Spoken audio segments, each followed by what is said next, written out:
नाशिकच्या सातपूर येथील बारमध्ये झालेल्या गोळीबार प्रकरणी आरोपी असलेल्या आरपीआय नेते माजी नगरसेवक प्रकाश लोंढे यांनी अतिक्रमण केलेल्या कार्यालयावरती आता सध्या महापालिकेचा हातोडा सुरू असल्याचं आपल्याला पाहायला मिळतंय।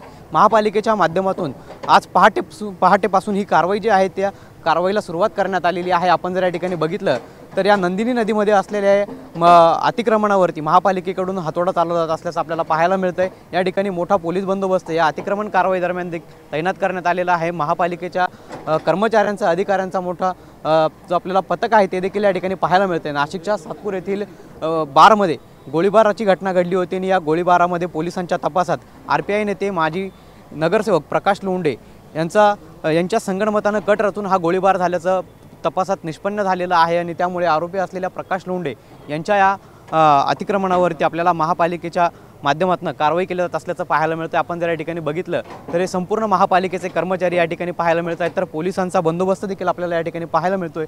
जेसीबी जे आहे ते महापालिकेच्या माध्यमातून या ठिकाणी चालत सध्या प्रकाश लोंढे हे पोलिसांच्या कोठडीमध्ये आहेत आणि या एकीकडे कोठडीमध्ये असताना पोलिसांकडे तपास सुरू आहे आणि याच ठिकाणी असलेल्या एका त्यांच्या कार्यालयामध्ये भुयार देखील आढळून आलेली होती। या भुयारीमध्ये काही शस्त्रसाठा, विदेशी मद्यसाठा देखील जो आहे तो पोलिसांना तपासादरम्यान आढळून आलेला होता। मात्र जे नदीमध्ये असलेलं अतिक्रमित जे कार्यालय आहे ते सध्या आपल्याला महापालिकेच्या माध्यमातून तोडलं जात असल्याचं या ठिकाणी पाहायला मिळतंय। या अतिक्रमण कारवाई दरम्यान मोठा पोलिसांचा बंदोबस्त जो आहे तो देखील आपल्याला परिसरामध्ये पाहायला मिळतोय। त्यामुळे आता महापालिकेकडनं सध्या ही कारवाई जी आहे ते पहाटेच्या सुमारास आपल्याला चालू असल्याचं पाहायला मिळतंय। कॅमेरा पर्सन आकाश अवलेसह पवन येवले, TV9 मराठी, नाशिक।